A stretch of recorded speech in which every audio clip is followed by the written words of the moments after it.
পুরনো দিনে যখন ডাকাতি হতো এই ডাকাত দলেরা ঘোড়ার পিঠে চড়ে আসতো আর এই ডাকাত দলেরা একটা কৌশল অবলম্বন করত। তারা যখন কোনো একটা জায়গায় ডাকাতি করতে যেত তারা দুটো দলে ভাগ হয়ে যেত।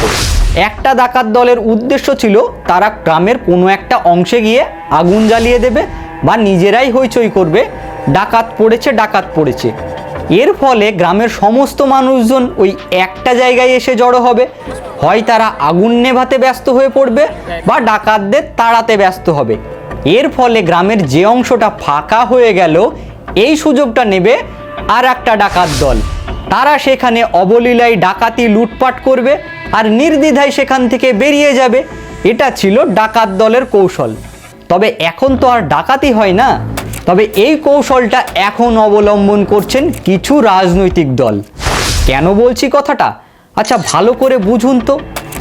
বর্তমানের রাজনৈতিক দলের কিছু মানুষজন লড়াইয়ে লেগে পড়েছেন। কেউ বলছেন এই ধর্ম বিপদে আছে, কেউ বলছেন ওই ধর্ম বিপদে আছে। এর ফলে সাধারণ মানুষকে এই ধর্মের নামের লড়াইয়ে ব্যস্ত করে দিচ্ছেন আর সাধারণ মানুষ তার নিত্য প্রয়োজনীয় চাহিদাগুলো ভুলে গেছেন।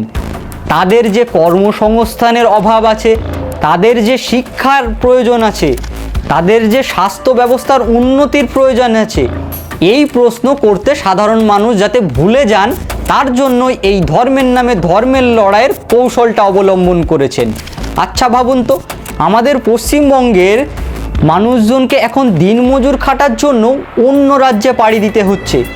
বেসরকারি স্কুলের আকাশ ছোঁয়া টিউশন ফিজ আর সরকারি স্কুলগুলোতে পড়াশোনার বেহাল দশা, আর প্রাইমারি স্বাস্থ্য কেন্দ্রগুলোর কী যে অবস্থা আপনি একবার গেলেই বুঝে যাবেন।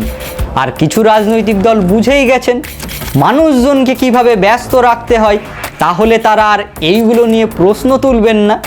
কি আমি কি কোথাও ভুল বললাম? হতে পারে আমার কথাগুলো আপনাদের ভালো লাগবে না, কিন্তু কথাগুলো যে মিথ্যা এটা আপনি প্রমাণ করতে পারবেন না।